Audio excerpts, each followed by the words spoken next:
a fin de, a fin de lograr eh, a fin de lograr lo que es un mejor aprendizaje de las instituciones jurídicas y del derecho de familia.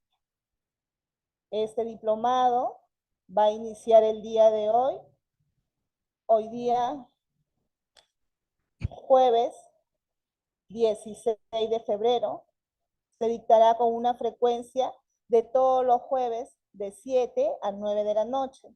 Contaremos con una modalidad tanto sincrónica como asincrónica. La modalidad sincrónica serán las clases desarrolladas en vivo y la modalidad asincrónica que serán llevadas desde nuestra aula virtual. Siendo nuestra aula virtual, el enlace ustedes pueden ingresar a través de www.esiet.com/aula virtual. Siguiente diapositiva, por favor. Quiero dar a conocer nuestra estructura de trabajo, ¿no? La estructura de trabajo contamos con dos áreas, el área administrativa y el área comercial. En el área administrativa se encuentran a cargo de la señorita Janet y el joven Claudio, donde pueden comunicarse con ellos directamente. Aquí nosotros les damos a conocer lo que son sus números de celulares para que usted, cualquier inconveniente, ya sean por temas de matrículas o certificaciones, ellos son los responsables. Cualquier duda o consulta, por favor, comunicarse directamente con ellos a estos números de teléfono. En el área comercial encontramos a nuestra coordinadora de ventas, que es la señorita Lucía. De igual forma, aquí ustedes pueden contactarse con ella a estos números de teléfono, que muy gustosamente los atenderá en cuestión de promociones de nuestros cursos y diplomados. Por favor, la siguiente diapositiva. Bien, estimados participantes, este diplomado a desarrollar estará a cargo de la doctora Marta Ábalos Ramos.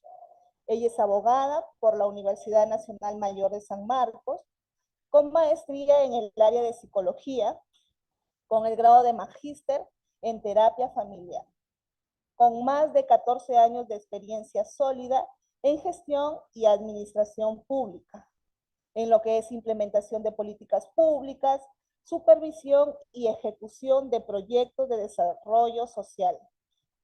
Brinda lo que es asesoramiento a operadores y órganos de alta dirección en temas relacionados a derechos humanos, género, derechos de la mujer, la niñez, adolescencia, prevención y erradicación del trabajo infantil, registro de identidad y estado civil.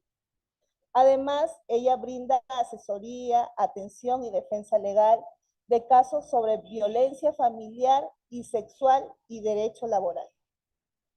Sin más preámbulo, daremos inicio a la clase del día de hoy. Doctora, muy buenas noches y bienvenida. Podemos dar inicio a la clase del día de hoy.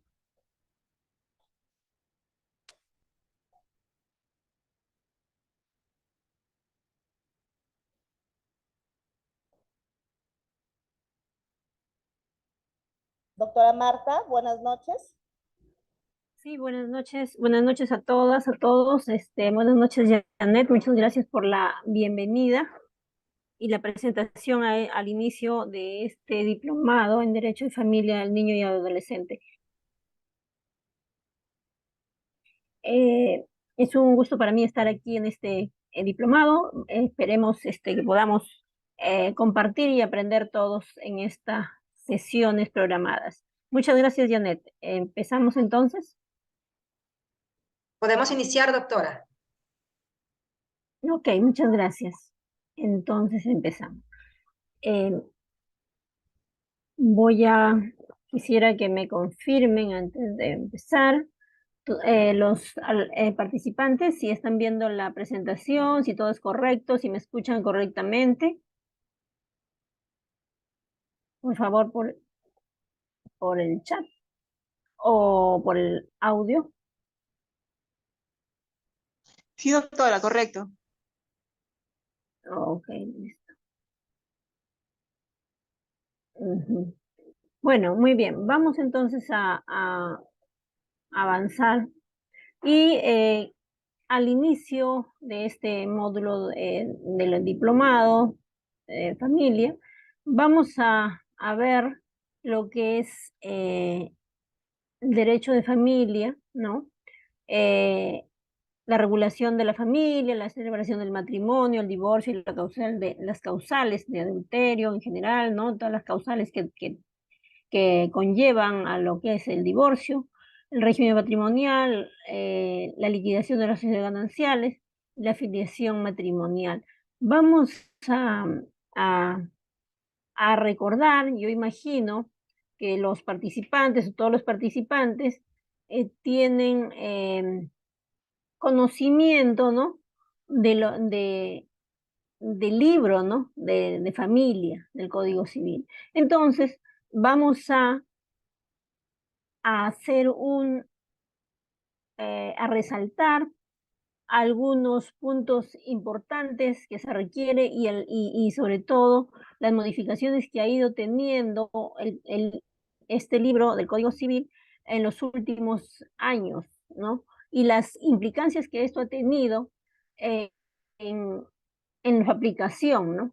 Las problemáticas que se suscitaron y que se suscitan aún en el contexto de la nueva redacción que se tiene eh, en este libro de familia, ¿no?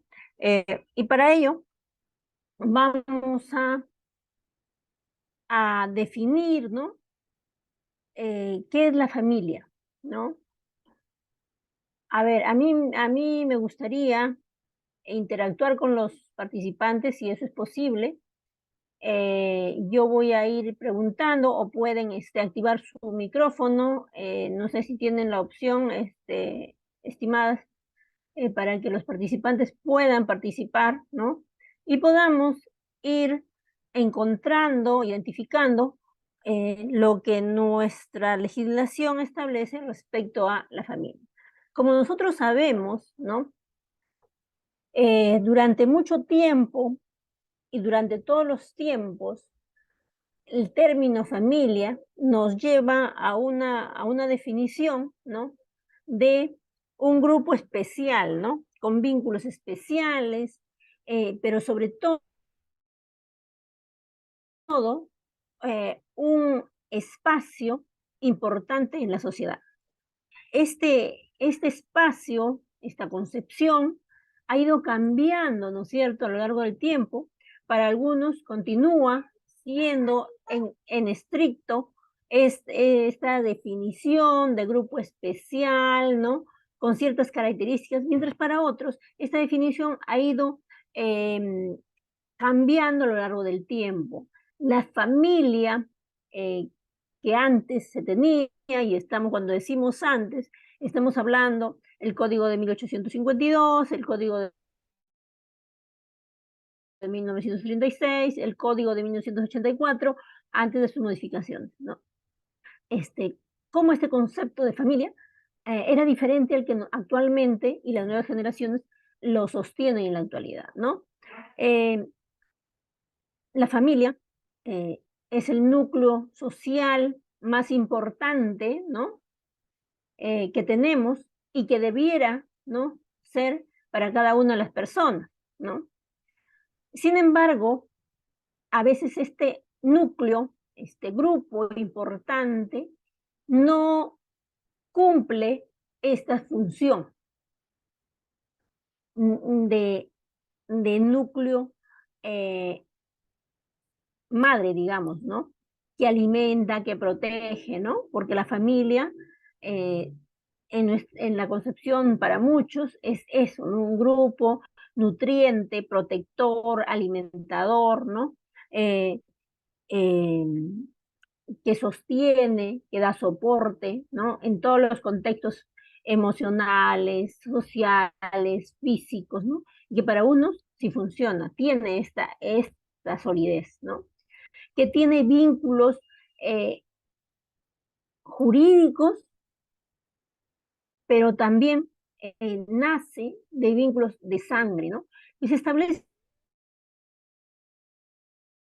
vínculos jurídicos desde diferentes puntos de vista y de diferentes aspectos, tanto de origen sanguíneo como de origen afín, ¿no? Lo vamos a ir desarrollando más adelante, y el cual se encuentra regulado en todas nuestras normas aplicables tanto a nivel público como privado, ¿no?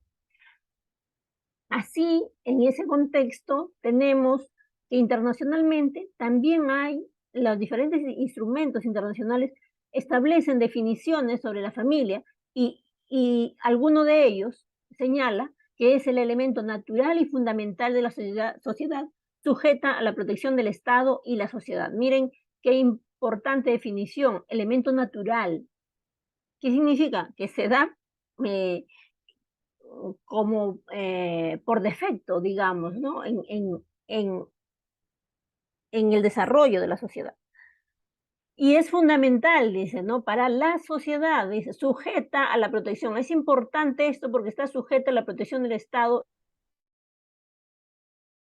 y la sociedad. Y en ese sentido, específicamente, en el marco de estos instrumentos internacionales, también nuestro Estado, pues, establece esta protección en nuestra Constitución del Estado, ¿no? Nuestra Constitución Política del Estado. Establece esta protección a la familia y la obligación de la sociedad de proteger a la familia y de sus integrantes, ¿no? Y en especial, dice la Constitución, a la mujer embarazada y al niño, dice, pues, ¿no?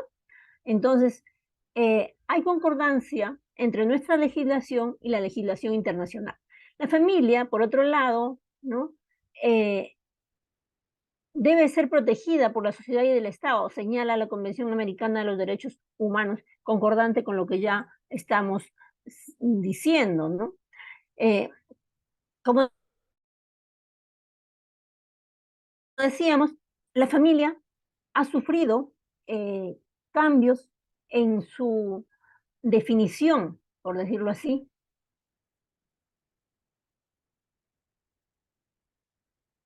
Okay. A ver, hay alguien que dice, espera un momentito, estoy leyendo. Se fue el audio, me dicen para algunos, no, es para todos, acá todo está bien, espero que no sea mi conexión, por favor me avisen. Ok, no, entonces como decíamos, la familia ha ido sufriendo cambios y miren, lo que en muchos momentos se identificaba como algo no correcto, no adecuado en la sociedad para hablar de familia, estamos hablando en los contextos antiguos, ¿no? Código de 1852, 1936, ¿no? Donde la familia estaba contextualizada a la representación del varón, ¿no? Y donde la mujer no tenía definitivamente ni voz ni forma como representarse a sí misma, ¿no? Y mucho menos representar o formar o tomar alguna decisión jurídicamente válida en el marco de la familia, ¿no? Esto es importante porque a lo largo del tiempo esto sí ha cambiado drásticamente, ¿no? Como lo sabemos, ¿no? Entonces, eh, sin embargo, miren los tipos, ¿no? Los modelos de familia que antes eran eh, segregadas, ¿no? Discriminadas, ¿no? En el marco de la norma, ¿no? Hoy en día estas familias existen y se dan, digamos, de manera común, ¿no? Y vamos a encontrar estos modelos de familia, ¿no? Las tradicionales, ¿no? Donde existen mamá, papá, ¿no? Pero también vamos a encontrar familias monoparentales, ¿no? Donde existe solo papá o donde existe solo mamá, ¿no? Con los hijos, o familias con diferente conformación, donde existe padre, familia, ¿no? Extensa, ¿no? Abuelos, tíos, ¿no? Dentro de la familia, ¿no? Eh, y familias ensambladas también, donde el padre viene de una familia anterior, ¿no? Con hijos hacia el matrimonio, hacia la familia, y la mujer también igualmente viene con hijos de una familia anterior, de una pareja anterior, y van a conformar en familias ensambladas, ¿no? Esta, esta, estos modelos han sido incorporados de alguna manera en la normatividad y en la concepción de familia con la que ahora se trata nuestra legislación, ¿no? Aunque hay muchos, quizás, ¿no? Como abogados o como estudiantes de derecho, muchos, vamos a encontrar diferentes opiniones al respecto, pero que sin embargo, cuando hablamos de derecho, lo que se busca es justicia, igualdad, ¿no? Equidad, que son los principios del derecho. Y en ese marco es que el legislador debe regular, ¿no? Entonces, en ese sentido, se va a regular de acuerdo a la necesidad, ¿no? No a un ideal, no a un ideal a futuro, sino de acuerdo a la realidad que tiene nuestra sociedad actual, ¿no? Entonces, la necesidad que se encuentre, ¿no? Va a tener que, si no está regulada y que genera fenómenos sociales, ¿no? Legales, este, eh, con implicancias económicas para el país, entonces va a tener que generar una norma que, implemente, que incorpore derechos y estabilidad social, ¿no? En general, en el país, ¿no? Entonces, el derecho de familia no es ajeno a todos estos fenómenos, ¿no? Y por qué nosotros hablamos y decimos, este concepto ha cambiado, ¿no? Porque si nosotros nos remontamos un poco al derecho romano, vamos a encontrar las tablas de Justiniano, donde decía, ¿no? Que el jefe de familia era el pater familis, ¿no? ¿Y quién era el pater familis? ¿Quién debía ser el pater familis? Debía ser un varón, o sea, un hombre, varón, ¿no? Independiente, sui juris, ¿no? Con capacidad económica, ¿no? Teniendo a cargo una familia, un grupo familiar, ¿no? Libre, ¿no? O sea, que no sea esclavo, ¿no? Que no tenga ese nivel de dependencia. Y este pater familias tenía la potestad de decidir sobre todo, ¿no? Pero algo llama la atención, importantemente, cuando dice que éste tenía el poder de decidir hasta sobre la vida y la muerte de la mujer y los hijos. ¿Y eso por qué? Porque la mujer no tenía, pues, no podía decidir, ¿no? Y para decidir tenía que estar dentro, o sea, para decidir o para tener derechos, para ser protegida, tenía que estar dentro de un grupo familiar, de una familia, ¿no? A cargo de un jefe de familia. Entonces, este modelo es el que ha sido incorporado en nuestra legislación a lo largo del tiempo, ¿no?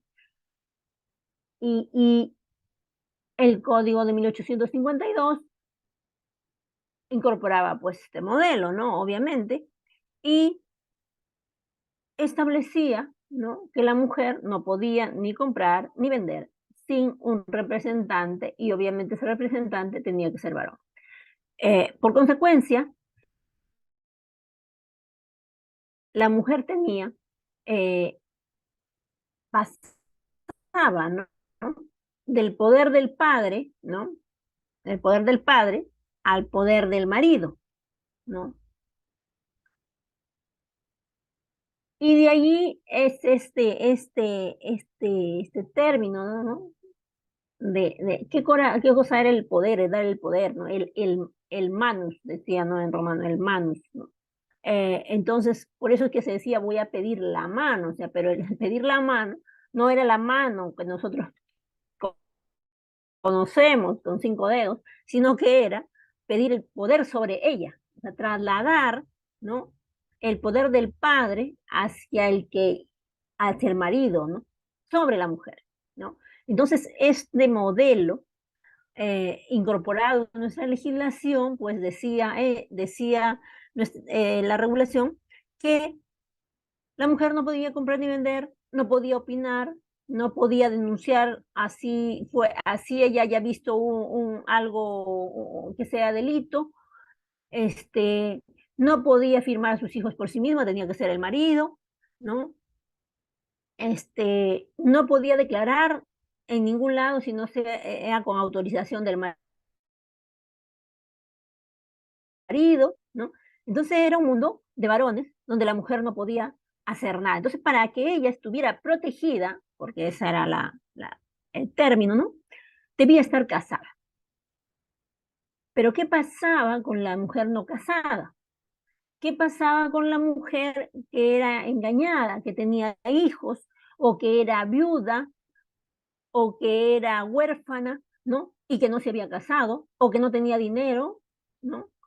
Y que por lo tanto no era apta para casarse. Entonces, esta mujer sola, y hay literatura, ¿no? Que muy claramente dice, ¿no? Una mujer sola, una mujer no casada, una mujer andando en la calle, no ha podido hacer otra cosa que prostituta. Eso no lo digo yo, lo dice mucha literatura, ¿no? Era la forma en cómo se veía la vulnerabilidad de la mujer en ese entonces. Entonces, para que eso no suceda, la mujer siempre buscaba, obviamente, estar protegida y eso significaba estar casada. Pero en ese marco de estar casada, al hombre, por contraparte, la ley le asignaba la carga de brindar protección, alimentación, casa, todo, todo, todo, todo, todo, ¿no? Eh, Aunque se divorciara, hasta que la mujer se volviera a casar. Si se volvía a casar, entonces perdía ese beneficio, ¿no? Entonces, como entenderán, ¿no? Si analizamos un poco a este contexto, obviamente a la mujer le parecía poco, ¿no? Y además contando los abusos que sucedían en ese contexto, ¿no? Y al hombre le parecía mucho, ¿no? Mucha carga. De tal forma que eh, quizás son, no sé las edades de los participantes, pero los que son de mi edad más o menos, entonces vamos a recordar eh, que mucho tiempo, ¿no? Los hombres huyen del matrimonio y mientras que las mujeres buscan casarse, ¿no? El hombre dice, no, no, casarme, no, casarme, no, casarme, no. Y la mujer, sí, sí, sí, me caso, ¿no? Y eso era ¿por qué? Por este contexto, ¿no? Ahora, posterior a eso, viene la Declaración Universal de los Derechos Humanos, en el contexto social, político mundial, ¿no? Que incorpora una definición, ¿no? de, de persona, ¿no? Antes de eso, en el contexto del modelo romano, el hombre que era un pater familias tenía un atributo especial que era la personalidad. Ese atributo especial le permitía tomar decisiones eh, sobre todo su ámbito familiar y sobre sí mismo, ¿no? La personalidad. Entonces era un atributo especial para ciertas personas, sobre todo varones, ¿no? Y no todo varón, sino los que tenían estas cualidades. Y en ese contexto se dieron abusos, los grupos de mujeres vulnerables, solas, viudas, que terminaban como indigentes, o niños huérfanos que terminaban siendo explotados con mano de obra barata, ¿no? Y en ese contexto, desde la antigüedad hasta el contexto de la Declaración Universal de los Derechos Humanos, eh, se daban una serie de fenómenos donde había grupos vulnerables que requerían atención y que obviamente era una constante de abuso que reconocen los declarantes en este instrumento internacional y dicen, nosotros hemos observado y hemos visto la barbarie que ha sucedido, dicen, ¿no? Debido a la desigualdad entre los seres humanos. Y ellos dicen, reconocemos, ¿no? Que para que esto no vuelva a suceder, se debe reconocer la igualdad entre todos y que la dignidad, ¿no? Y la personalidad son inherentes a la condición de ser humano, ¿no? Entonces, ya no podíamos decir a partir de allí, ¿no? Se incorporaba este concepto de la persona humana, un ser humano con ese atributo especial de personalidad. A partir de entonces, las legislaciones van a ir incorporando esta definición de persona humana, ya no como el Código de 1852, que ustedes podrían revisar, donde se hablaba de la personalidad como un atributo especial, sino que ahora se habla de la persona humana como el fin supremo de la sociedad y del Estado, y que tiene derechos inherentes a su condición de ser humano desde su nacimiento. Entonces, como, como seguramente nosotros nos podemos imaginar, en este contexto, la familia ya ha ido cambiando, ¿no? Esta definición de familia ha ido cambiando a lo largo del tiempo, ya se incorpora la definición de ser humano, de persona humana, ¿no? Y a pese a eso, nuestra legislación, el Código de 1936, todavía eh, tiene en su contenido de libro de familia artículos en el cual la mujer, pese a esta Declaración Universal de los Derechos Humanos, todavía está supeditada, ¿no? a la potestad del varón, ¿no? A la autorización del varón para poder declarar, para poder firmar a sus hijos, ¿no? Y de allí es que nosotros en muchas actas de nacimiento, por ejemplo, antiguas, vamos a encontrar que dice hijo natural, ¿no? A veces dice del varón, a veces solo dice hijo de tal mujer, ¿no? Y abajo en la parte de declarantes no firma la mujer, sino que firma otro hombre, un X, que no es el padre del niño, sino que es un acompañante que declara, ¿no? Porque él sí puede hacerlo, el varón sí puede, y dice, testigo a ruego fulano de tal, ¿no? O declarante de tal. Y ese declarante no era el padre del niño, era un varón que se prestaba para que este niño pudiera tener un acta de nacimiento. Eso se daba por este contexto de la mujer, ¿no? Que no tenía derechos.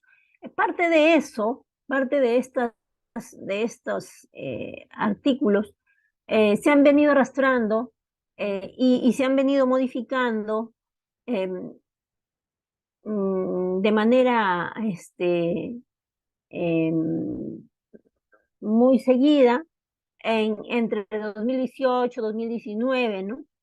Eh, Porque suscitaban muchos problemas, ¿no? Por ejemplo, la presunción de la paternidad, ¿no? En el matrimonio, por ejemplo. Eso se daba en un contexto de 1852, 1936, para proteger a la mujer, ¿no? ¿Por qué? Porque muchos varones decían, ah, no es mi hijo, no es mi hijo, entonces que se vaya, ¿no? Entonces la ley le dijo, ah, no, tú eres el varón, tú tienes la obligación y todo hijo que nace en el matrimonio es tuyo, así tú lo niegas, ¿no? Esa es la presunción de matrimonio. Pero con el tiempo, en nuestra época, eso se volvió algo negativo, porque le decía a la mujer que no podía declarar a su hijo, aunque no fuera el marido, o sea, no podía decir quién era el padre porque estaba casada. Y eso no fue el sentido de la norma, pero se suscitó problemáticas en ese contexto. Entonces, esas problemáticas hicieron que muchos de los artículos se fueran modificando a, pese a mucha oposición que había en ese entonces debido a posiciones conservadoras, ¿no? De la definición de familia, ¿no? Entonces, todo este panorama, ¿no? En la actualidad, nosotros vamos a hablar de la familia como una institución natural, considerada como la célula básica de la sociedad, y que viene a ser el conjunto de personas unidas por un vínculo de parentesco consanguíneo legal, ¿no? Y que en un sentido restringido es el núcleo formado por el padre, la madre y los hijos, ¿no? Esta definición importante, porque decimos personas unidas por un vínculo de parentesco consanguíneo legal, ¿no? Es importante porque no nos limita, ¿no? A solamente eh, una familia tradicional, ¿no? Para efectos de la ley, sino que busca proteger al grupo familiar. Y esta definición también la podemos encontrar, el legislador lo ha plasmado, ¿no? Ha tomado en cuenta esta realidad, y en la ley 3364, que es la ley sobre violencia familiar y el grupo, ¿no? Familiar, no contra la mujer, ¿no? La violencia familiar contra la mujer, la violencia contra la mujer y el grupo familiar, eh, vamos a encontrar que ya no se habla allí de solamente la violencia familiar restringido a la familia con vínculo de parentesco sanguíneo, nada más, sino que se habla del grupo familiar, o sea, de todos los que viven en ese inmueble como una familia, mientras no haya un vínculo contractual, ¿no? Ahí ya no forma parte del grupo familiar. Entonces, si nos damos cuenta, o sea, ya esta definición clásica de familia que había antes cambió. Nuestra definición de familia actual es diferente porque está buscando la protección de muchas personas que antes se encontraban vulnerables. Estos conceptos restringidos de la familia causó muchos problemas. ¿En qué sentido? Por ejemplo, y lo vamos a ver cuando hablemos de matrimonio también. Eh, Cuando se hablaba que la familia era solamente quienes tenían el vínculo matrimonial, por ejemplo, y se eh, discriminaba a quienes no eran así, ¿no? Se hablaba de, por ejemplo, hijos ilegítimos, hijos espurios, hijos bastardos, ¿no? Y así lo decía la norma. O sea, eso ahora suena como un insulto, pues no, en la actualidad. Pero en esa época, 1852, se hablaba de este tipo de estos términos como categorías de hijos, ¿no? Hijos espurios, hijos bastardos, y habían otras más, ¿no? Eh, Términos en cómo eh, catalogaban, digamos, a los hijos que no nacían del matrimonio. Y, y estos hijos no tenían derecho al apellido del padre biológico, ¿no? Y muchos de ellos tampoco podían tener el apellido de la madre porque la madre no podía declararlo, ¿no? Entonces, tampoco la ley le permitía declarar con su propio apellido, cosa que ha ido cambiando con el tiempo, ¿no? No hace mucho, del 2016 en adelante, eso es, miren, entonces la mujer que era engañada, por ejemplo, o que el hombre se iba dejando a la embarazada, no podía declarar a su hijo, ¿no? Ella no podía declarar, ¿no? De ahí apareció una ley que decía, sí puede declarar quién es el padre. Y luego decía, no, no puede declarar quién es el padre. Porque no sabe, porque sería calumnia, ¿no? Decían mucho, ¿no? Sin embargo, en la actualidad, la norma ya establece con claridad que la mujer, por ejemplo, sí puede declarar a su hijo, eh, si desea, puede declarar el nombre del padre biológico, porque ya sabe quién es, ¿no? O también lo puede declarar solo con sus apellidos, ¿no? Y algunos dirán, pues sí, pero parecería su hermano si lo declara solo con sus apellidos. En términos de los apellidos, sí, pero en términos legales no, porque en la acta de nacimiento establece ahí el vínculo y dice vínculo madre, declarante madre, padre en blanco, ¿no?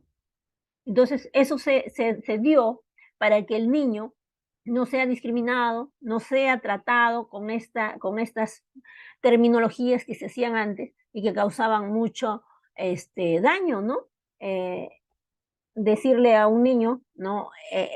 No eres hijo legítimo, ¿no? A las actas de nacimiento decían hijo ilegítimo, hijo bastardo, así decían las actas de nacimiento, ¿no? Entonces, luego los estudios, investigaciones, ¿no? Dicen, no, eso está mal, eso hace daño por el bienestar del niño, ¿no? El niño no debe tener esas consignaciones en su acta de nacimiento, ¿no? Para que no sea discriminado, para que no se haya bullying, etcétera, etcétera, ¿no? Entonces, todo esto ha ido cambiando y se ha derivado de este concepto de familia que se tenía, un concepto restringido que solo tenía que ver en estricto con el matrimonio y el matrimonio religioso en ese entonces, ¿no?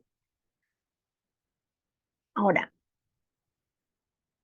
¿qué características pues tiene la familia, ¿no? Tiene elementos biológicos que se derivan obviamente, ¿no?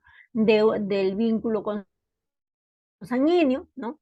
De un hecho humano natural, digamos, que es la procreación, ¿no? Y que aprovecho aquí y comento también que antiguamente pues la definición de matrimonio tenía que ver con la procreación. Entonces, matrimonio que no procreaba no era matrimonio, ¿no? Y muchas veces podía ser disuelto. ¿Quién perdía en ese contexto? Era la mujer, ¿no? Porque además la sociedad daba por hecho que el problema de la procreación siempre la tenía la mujer. La ciencia ha determinado que era todo lo contrario en muchas oportunidades, pero en esa época era la culpa era la mujer. Entonces, este vínculo, este elemento biológico importante en la familia, eh, es derivado, no es derivado de este hecho natural, ¿no? Humano, que es la procreación, ¿no? El vínculo consanguíneo. Y también tenemos un elemento jurídico, ¿no? O legal, ¿no? Que se establece sobre el elemento biológico y que se va a dar en el marco del matrimonio y también de la adopción, ¿no? Los vínculos de afinidad, ¿no?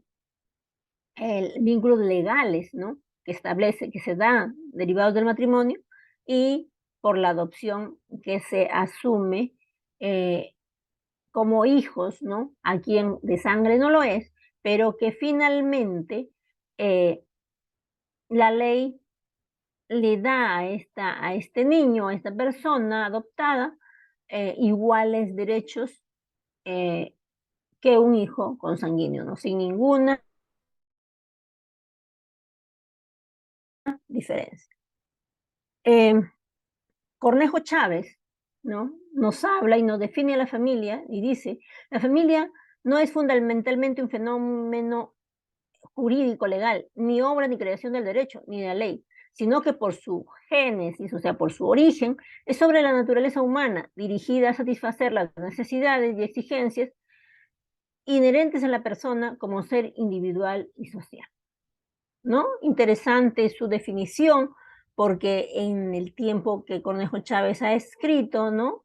No teníamos todavía las definiciones que hoy se tienen. Entonces, es importante ver cómo algunos juristas ya han tenido una visión clara del fenómeno que se daba en la familia, ¿no?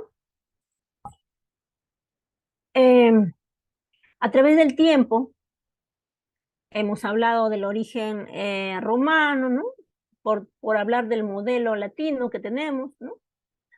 Pero que también vamos a poder identificar, pues, modelos matriarcales, ¿no? Donde imperaba el dominio de la mujer, ¿no? Derivado, obviamente, para muchos del parentesco uterino y de la poliandría, ¿no? Bueno, de lo que es el dominio de la mujer, básicamente, el poder de la mujer en la familia. Y posteriormente, que es el tipo que más ha predominado, digamos, la familia de tipo patriarcal, donde gobierna el padre, ¿no? Donde el parentesco se determina en función al padre, ¿no? Y donde se practica la poligamia, ¿no? Ahora, eh, eh, tipo patriarcal lo tenemos hasta la actualidad y va cambiando poco a poco, ¿no? Una a sentencia que leí no hace mucho respecto a, por ejemplo, a el parentesco que se determina en función al padre, ¿no? Ya una sentencia del Tribunal Constitucional señala, ¿no? Que el hijo, por ejemplo, podía llevar el apellido de la madre primero antes que del padre, ¿no? Tiene sus razones, ¿no? Eh, ¿Por qué? Porque muchos, ¿no? Han interpretado en el Código Civil, ¿no? Que cuando dice, ¿no? Que el niño deberá llevar, ¿no? El primer apellido del padre y el primer apellido de la madre, lo dice así, no dice el orden, lo dice este, explícitamente así, sin indicar el orden. Sin embargo, dada esa redacción, se interpretó mucho tiempo y se sigue interpretando para términos administrativos que se debe registrar eh, como primer apellido el apellido del padre. Así se ha venido haciendo y así se viene haciendo, interpretando este artículo, eh, dándole forma, ¿no?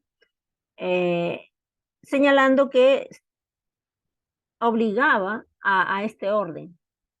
Primero el padre, seguido del apellido de la madre. No lo dice el artículo seguido, sino que dice llevará el primer apellido del padre y el primer apellido de la madre. Eh, las tendencias, los cambios sociales están influyendo y logrando que esto ah, pueda ser cambiado y seguramente con el tiempo este, esto será diferente. Seguramente las generaciones siguientes encontrarán otras necesidades legales y sociales y por lo tanto habrá diferentes cambios. Las razones se van dando de acuerdo a los fenómenos, ¿no? De la sociedad. Entonces, este es el tipo patriarcal, ¿no? También encontramos la familia de tipo monogámico, formada por un solo hombre y una sola mujer, corresponde a estos últimos tiempos, ¿no? A la familia monogámica que la ley establece. Ahora, eso también tiene un origen, ¿no? Un modelo, pues, ¿no? El modelo romano, y esto ha venido a lo largo del tiempo, y no solamente por el modelo romano, sino por la influencia también de la iglesia en la norma, ¿no? En la legislación, y por lo tanto, quienes somos cristianos, pues no, vamos a decir sí, estamos en lo correcto. Hay quienes quizás dirían, no, pues no es así, ¿no? Pero nuestro modelo es monogámico y lo contrario tiene sanciones, ¿no? También tiene sanciones civiles, la bigamia, ¿no? Ya lo vamos a ver más adelante, en lo que es el divorcio o la separación, ¿no? Las características de la familia, ¿no? Como un fenómeno, como un hecho natural relacionado con la vida, ¿no? Un espacio donde se sucede la procreación, el nacimiento como fenómenos naturales que brindan continuidad, ¿no? A la, a la, a la, al ser humano, ¿no? Eh, También tiene los contextos local, zonal, regional y nacional de acuerdo con los usos y costumbres de los pueblos, ¿no? Influye en la cultura.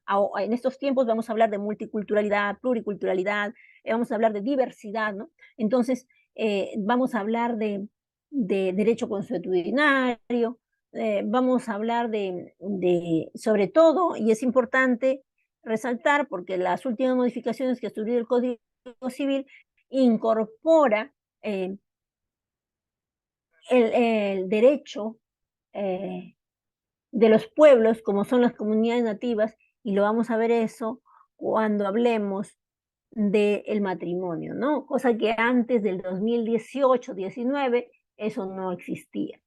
Y ahí les contaré.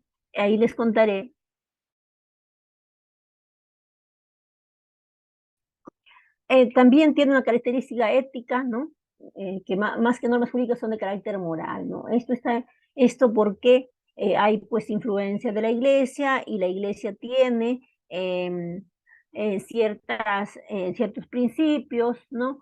Que ha incorporado y que la sociedad ha adoptado como parte de su desarrollo, ¿no? Y su dinámica, y establece su orden social y moral, ¿no? Establece reglas y dice esto es moral, esto no. Entonces la familia también incorpora, tiene en su dinámica esta característica de conservación de principios morales en sus integrantes, ¿no? Eso tiene varias interpretaciones, pero ahí lo dejamos porque nuestro fin es otro, ¿no?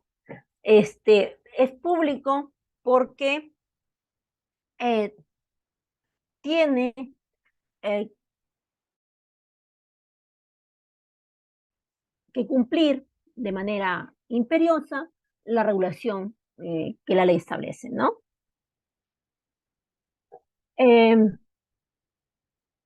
para que nosotros hablemos de familia, eh, debemos hablar de este término muy importante que es el estado de familia y que va a ayudar, ¿no? En la aclaración de muchos casos de matrimonio o de relaciones de hecho, ¿no es cierto? Para determinar si hay, ¿no? Un contexto de familia, ¿no? Si dos personas se casan, por ejemplo, debe haber un estado de familia, ¿no? Para decir que ese matrimonio sí, o sea, no solo es un papel, sino que se está dando, se está llevando a cabo en la vida real, se busca determinar el estado de familia. Por ejemplo, si dos personas se casan, eh, y se quema, digamos, el registro civil, ¿no? Y esa acta no había sido todavía incorporada en el sistema de RENIEC como hoy en día es, ¿no? Entonces dice, sí, pero yo me casé. Para que sea válido mi matrimonio, ¿me tengo que volver a casar?